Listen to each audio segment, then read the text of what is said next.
샬롬 4월 23일 금요일입니다. 오늘도 하나님이 여러분들과 함께 하시며 여러분 가운데 풍성하신 은혜와 복으로 내려주시기를 주님의 이름으로 축원합니다.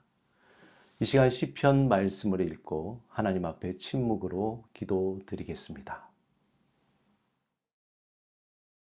여호와는 나의 목자시니 내게 부족함이 없으리로다.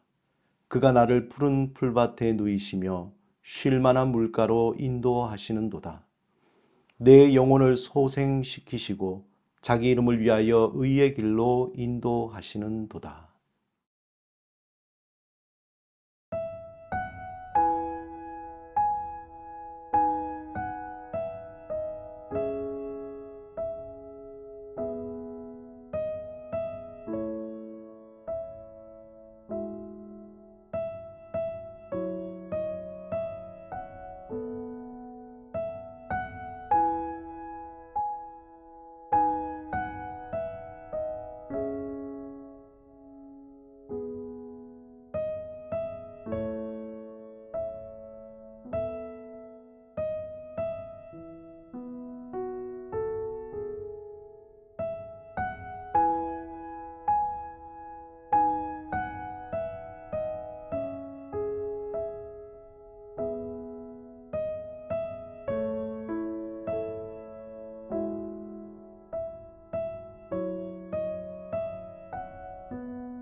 오늘 하나님이 우리에게 주신 말씀은 누가복음 24장 44절에서 49절입니다.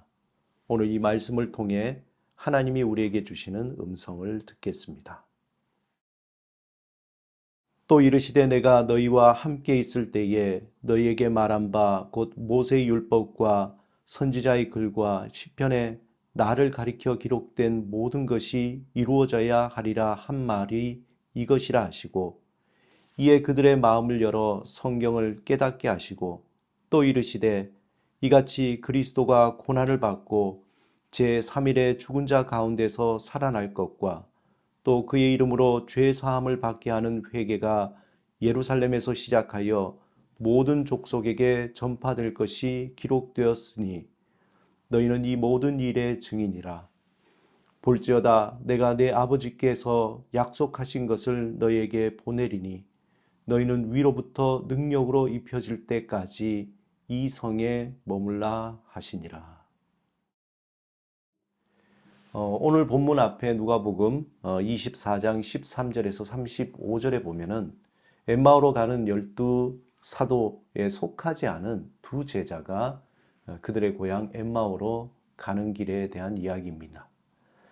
예수님이 십자가에 달려 죽으시고 3일이 되는 날에 예수님이 부활했다고 하지만 실제로 예수님을 보지 못해서 매우 실망해서 엠마오로 그들은 내려가고 있었습니다. 그때 그들의 표정에 대해서 누가복음 24장 17절에 보면은 슬픈 빛을 띠고 라고 표현하고 있습니다. 아마 그들은 예수님과 함께 있을 때에 세상에서 경험할 수 없었던 하늘의 기쁨을 누렸을 것입니다. 병자가 치유되고 또한 보리떡 5개와 고기 2마리로 수천 명이 먹는 그러한 기적을 그들은 두 눈으로 똑똑히 보았습니다.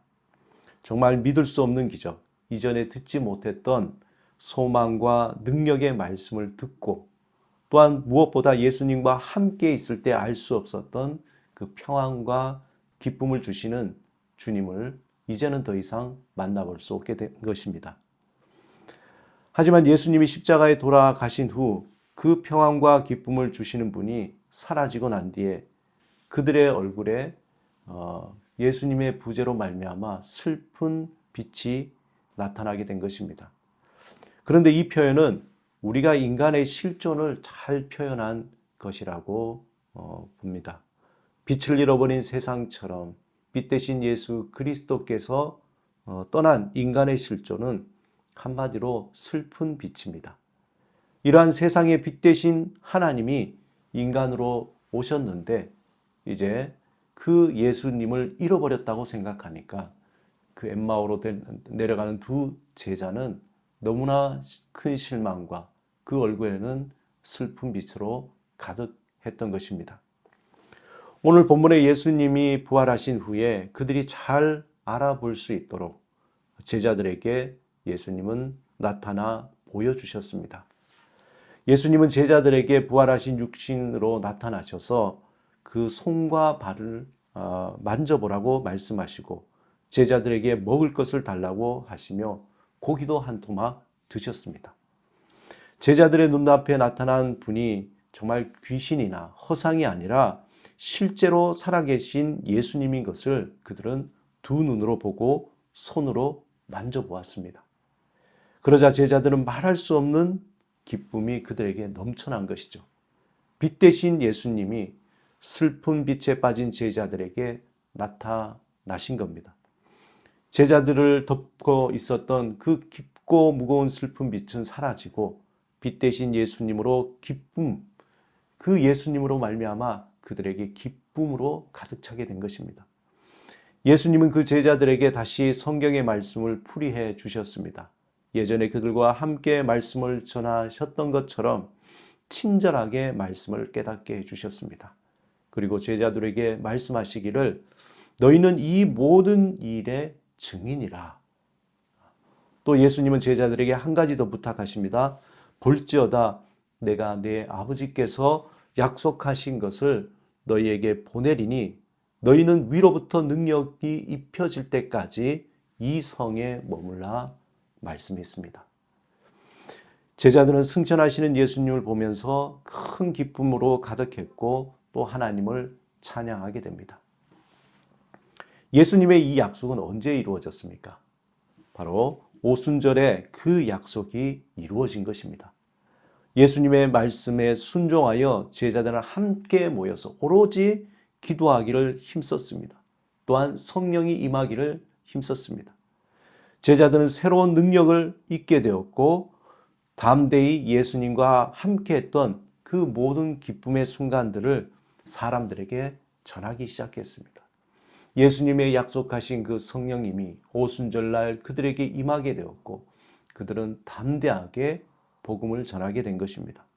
예수님이 누구시며 예수님이 무엇을 하셨으며 또한 장차 예수님이 다시 오실 것을 사람들에게 담대히 전했습니다. 놀라운 것은 이 소식을 전해드는 많은 사람들이 빛 대신 예수 그리스도를 믿기 시작한 겁니다. 그 소식을 듣는 사람들은 마치 자신들이 제자들인 것처럼 예수님과 함께 했던 것처럼 기뻐했습니다. 그들을 덮고 있던 슬픈 빛은 물러가고 생명의 빛이 그들의 삶을 비추기 시작했습니다. 이 놀라운 일은 시대를 뛰어넘어 지금까지도 2000년이 넘은 지금까지도 계속되어지고 있습니다.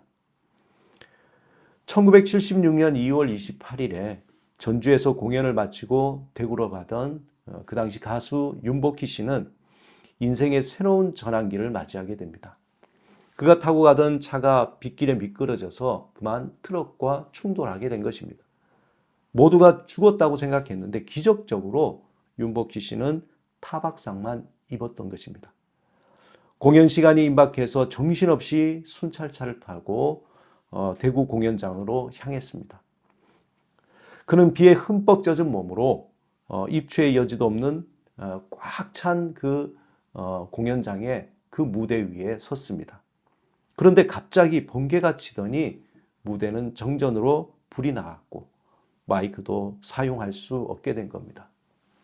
그때 윤복희 씨는 원래 부르려고 했던 그 노래를 부르지 않고 자신도 모르게 찬송가 나 같은 죄인 살리신을 마이크도 없이 영어로 부르기 시작했습니다.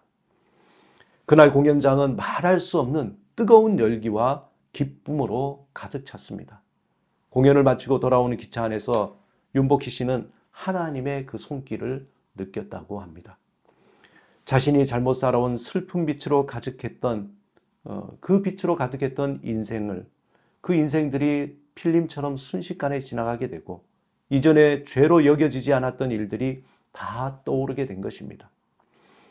빛 대신 예수 그리스도가 그녀에게 다가오고 그녀는 새로운 삶을 살게 된 것입니다. 그 이후에 윤복희 씨는 새롭게 하나님의 자녀로서 세상이 줄 수 없는 기쁨의 삶을 누리며 살게 되었다고 합니다. 사랑하는 여러분, 예수님은 제자들에게 세상이 줄 수 없는 기쁨을 주셨습니다. 그 기쁨은 어떤 물질로 살 수 있는 것이 아니라 믿음으로 얻어지는 것입니다. 성령님은 시간과 공간을 뛰어넘어서 우리에게도 믿음을 통해서 그 기쁨을 주시길 원하십니다. 우리가 성령님의 도움으로 예수 그리스도 안에서 거할 때에 그때 얻어지는 기쁨입니다. 우리를 위로하시고 변함없이 함께 하시는 성령님, 그 하나님으로 인해서 우리 안에 기쁨이 솟아나게 됩니다. 성령님은 우리가 하나님 안에서 기뻐하기를 기대하고 계십니다. 성령님은 우리가 하나님을 즐거워하며 기뻐하도록 우리를 도와주신 것입니다. 그러므로 우리는 날마다 성령님께 구해야 합니다. 주님, 성령님, 내 안에 세상이 줄 수 없는 주님이 주시는 그 기쁨으로 충만케 하옵소서. 세상이 줄 수 없는 기쁨으로 하나님 안에서 누릴 수 있는 그 소망을 사모하시기 바랍니다. 이전에 기쁨을 세상에서 구하려 했던 것을 다 내려놓고 하나님 안에서 찾도록 간절히 기도하고 간구하며 사모해야 할 것입니다. 오늘도 우리를 도우시는 성령님을 여러분 적극적으로 초대하시고 그분의 이끄심 속에서 살아가시기를 소망하며 오늘 하루를 주님의 그 기쁨을 누리며 살아가는 여러분이 되시기를 주님의 이름으로 축원합니다. 함께 기도하시겠습니다.